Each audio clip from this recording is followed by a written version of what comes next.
Hello दोस्तों, welcome back to my YouTube channel Khushboo blog Ballabhgarh में आप सभी का स्वागत है।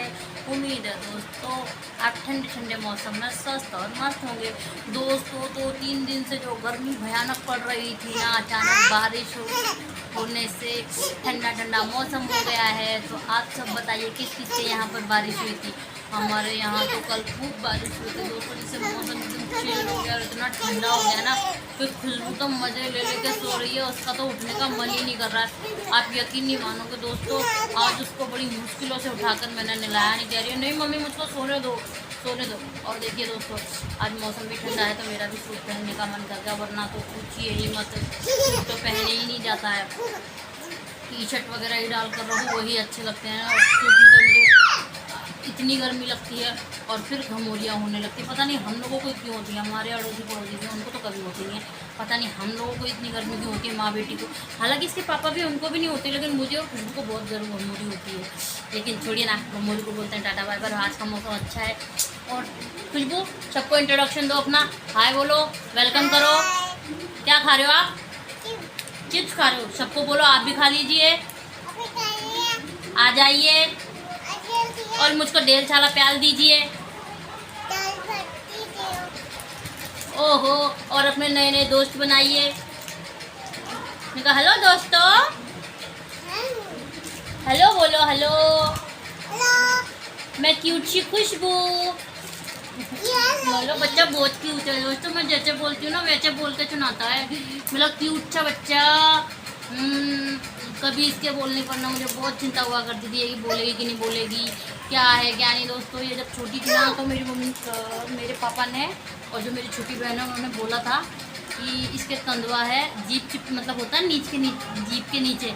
तो मैंने उस टाइम पर मैंने और मेरी मम्मी ने और मैंने नहीं माना था। हमने बोला मम्मी अभी छोटी है ना, तो वो दिखाई देता था, लेकिन मुझे नहीं समझ में, क्योंकि मैंने तो किसी के देखा ही तो इसलिए मुझे इसका नॉलेज नहीं था। लेकिन दोस्तों मेरी छोटी बहन छोटी है लेकिन बहुत स्मार्ट है, वो गाँव में रहने लगी है ना, तो उसको सब समझ में आने लगा है। एक तरह से पूरी हकीमी है वो।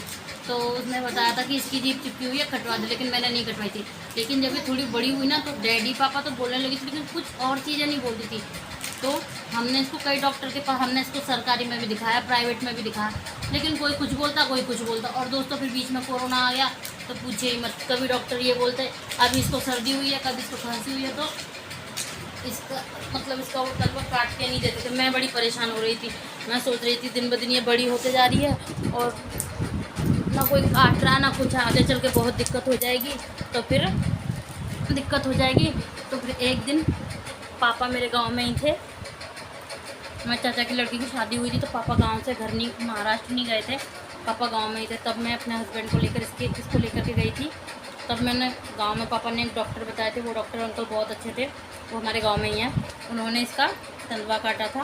पहले तो वो भी डर रहे थे और कि छोटी बच्ची है कुछ ज़्यादा कट ना जाए, क्योंकि पहले भी एक ऐसा सीन हो चुका है।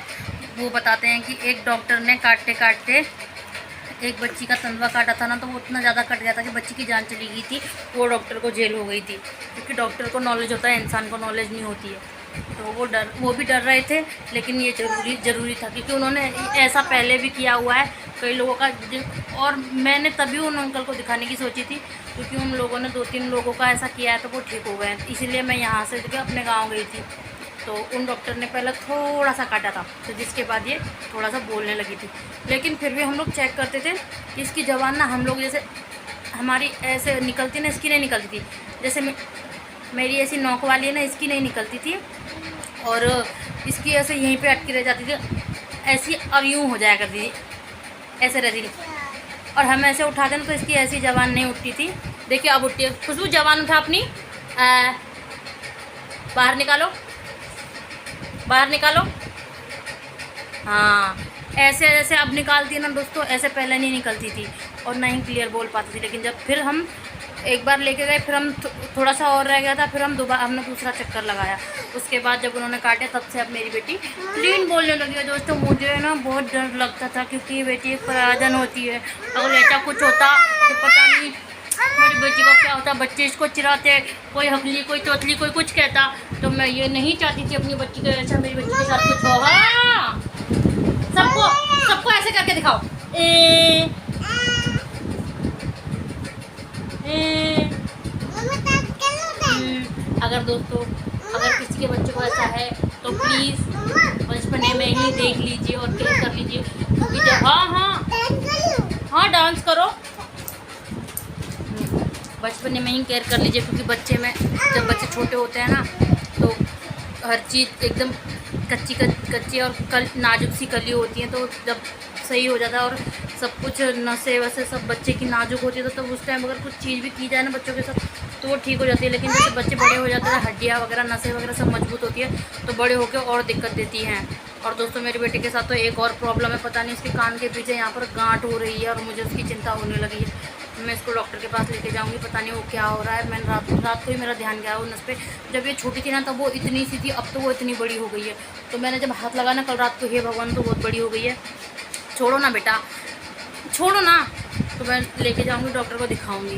तो दोस्तों अगर आपको आज का ब्लॉग पसंद आया तो प्लीज़ लाइक शेयर सब्सक्राइब करें और हमें ढेर सारा प्यार दें और हमारे चैनल को सपोर्ट करें और हमें ढेर सारा प्यार दें। आज के लिए इतना ही, धन्यवाद। और हमें कमेंट ज़रूर करना आपको आज का ब्लॉग कैसा लगा।